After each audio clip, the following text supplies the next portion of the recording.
நமஸ்தே குட்டீஸ், நம்மளோட குட்டி ஹிந்தி லேர்னர் சேனல்ல நம்ம இன்னைக்கு பார்க்க போறது प्रवेशिका फर्स्ट पेपरல थर्ड एक्सरसाइज किसी एक कविता का सारांश लिखिए.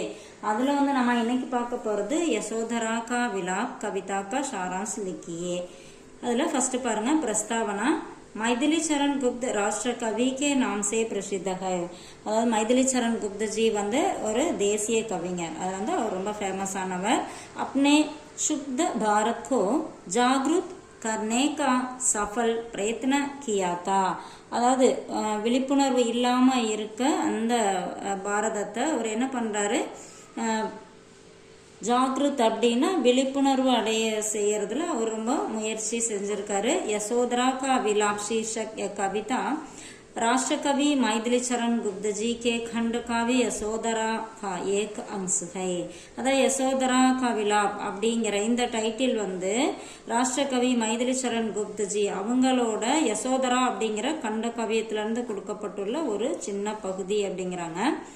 கௌதம் புத்த की पत्नी यशोधरा है. அதாவது கௌதம புத்தரோட வைஃப் வந்து யசோதரா.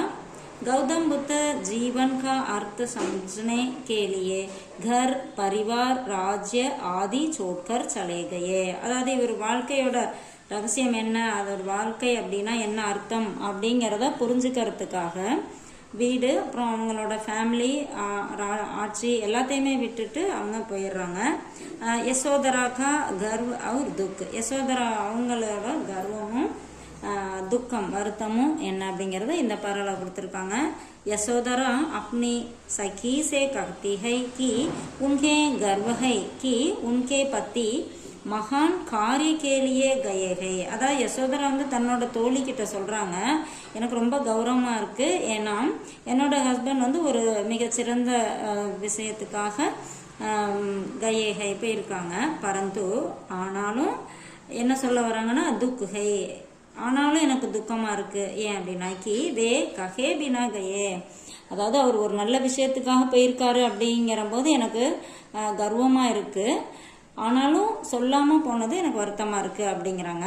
क्षत्रिय नारी युद्ध में भी पति को वीरता से विदा करती है. அதாவது சத்திரிய நாரின்னா அந்த அரச குலத்தை சேர்ந்த பெண்கள். முன்னாடியெல்லாம் அவங்க போருக்கே போவாங்க இல்லையா, அந்த மாதிரி பெண்கள்லாம் தங்களோட ஹஸ்பண்டை வந்து ரொம்ப வீரமா வழி அனுப்பி வைப்பாங்க. அதாவது போருக்கு போகும்போது கூட வீரத்தோட வழி அனுப்பி வைப்பாங்க. यदि बुद्ध कहकर जाते तो यशोधरा गर्व के साथ उन्हें विदा करती. ஒருவேளை அவர் என்கிட்ட சொல்லிட்டு போயிருந்தா நான் ரொம்ப கர்வமா அவரை வழி அனுப்பியிருப்பேன் அப்படின்னு சொல்லி அதுல சொல்றாங்க. அடுத்தது பாருங்க, பாக்ய அவர் ஸ்மிருதி. அவங்களுக்கு வந்து தன்னோட விதியும் நினைவுகளும். பாக்கியம்னா எனக்கு என்ன பாக்கியம் இருக்கு, என்னோட விதி அப்படின்லாம் சொல்லுவோம்ல, அந்த மாதிரி யசோதரா அப்னே பாக்யக்கோ கோஸ்திகை, அவங்க தன்னோட விதியை வந்து சபிக்கிறாங்க. என்ன இப்படி ஒரு விதியா, இப்படி ஒரு தலையெழுத்தா அப்படின்லாம் சொல்லுவாங்களே, அந்த மாதிரி சொல்றாங்க. और कहती है कि अब उनके पास केवल पति की स्मृति रह गई है. அவங்க என்ன சொல்றாங்க, இப்ப என்கிட்ட என்னோட ஹஸ்பண்டோட நினைவு மட்டும்தான் இருக்கு அப்படிங்கிறாங்க. உன்கி ஆங்கே புத்தக்கோ கர்ணகின் கர்த்திகே. கர்ணா அப்படின்னா இரக்ககுணம், கர்ணகின் அப்படின்னா இரக்கம் இல்லாத. உன்கி ஆங்கும் அவங்களோட கண்கள் வந்து புத்தர்கிட்ட ஒரு இரக்கமே இல்லை அப்படிங்கிறத சொல்லுது அப்படிங்கிறாங்க. ஏன்னா சொல்லாம போயிட்டார் இல்லையா, அதை தான் இங்க குறிப்பிடுறாங்க. பரந்து ஹிருதய உன்சே கஹ்ரா பிரேம் கர்த்தா ஹை. ஆனா அவங்களோட இதயம் ஃபுல்லா அவர் மேல அன்பு வச்சிருக்கு அப்படிங்கிறாங்க. वह सोचती है कि यदि वे एक बार कहकर जाते तो उन्हें संतोष मिलता. அப்ப அவங்க வந்து யோசிக்கிறாங்க, ஒருவேளை என்கிட்ட சொல்லிட்டு போயிருந்தா ரொம்ப சந்தோஷமா இருந்திருக்கும், எனக்கு ரொம்ப ஹாப்பினஸ் கிடைச்சிருக்கும் அப்படிங்கறத அவங்க திரும்ப திரும்ப சொல்றாங்க. அடுத்தது ஆத்மா சாந்தோனா. ஆத்ம சாந்தோனா. ஆத்ம சாந்தோனா தனக்கு தானே வந்து ஒரு ஆறுதல் சொல்லிக்கிறது.